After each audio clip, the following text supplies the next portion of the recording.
हमारी सरकार को किसानों के मसीहा चौधरी चरण सिंह जी को भारत रत्न देने का सौभाग्य मिला। दुर्भाग्य से ये बात कांग्रेस और उसके सहयोगियों को समझ में नहीं आती। जब चौधरी चरण सिंह जी के बारे में संसद में बात हो रही थी तो कैसे कांग्रेस के लोगों ने चौधरी साहब के बारे में बोलना तक मुश्किल कर दिया।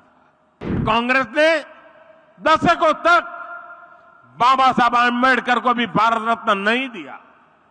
कांग्रेस गरीब, दलित, पिछड़े, किसान, मजदूर का सम्मान करना ही नहीं चाहती। साथियों, अभी कुछ दिन पहले हमारी सरकार को किसानों के मसीहा चौधरी चरण सिंह जी को भारत रत्न देने का सौभाग्य मिला।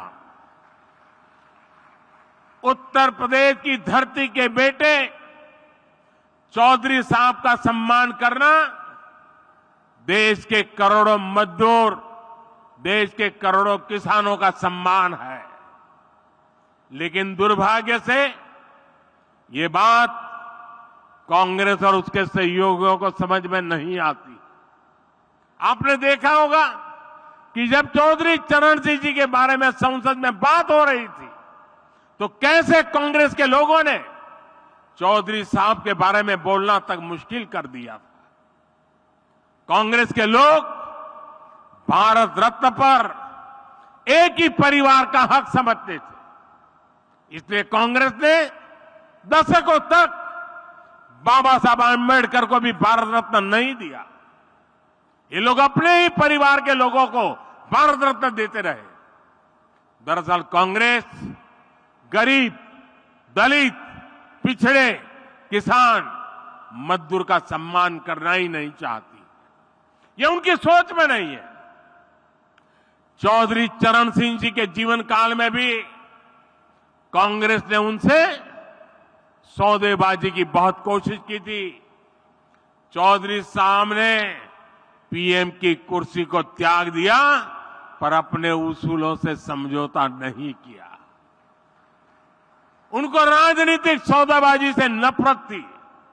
लेकिन दुख की बात है कि उनका नाम लेकर राजनीति करने वाले उत्तर प्रदेश के तमाम दलों ने चौधरी साहब की बात को नहीं माना। चौधरी साहब ने छोटे किसानों के लिए जो किया वो पूरा देश कभी नहीं भूल सकता। आज चौधरी साहब से प्रेरणा लेकर हम देश के किसानों को निरंतर सशक्त कर रहे हैं। साथियों, हम देश की खेती को एक नए रास्ते पर ले जाने के लिए किसानों को मदद दे रहे हैं, प्रोत्साहन दे रहे हैं। प्राकृतिक खेती और मिलेट पर फोकस के पीछे भी यही ध्येय है।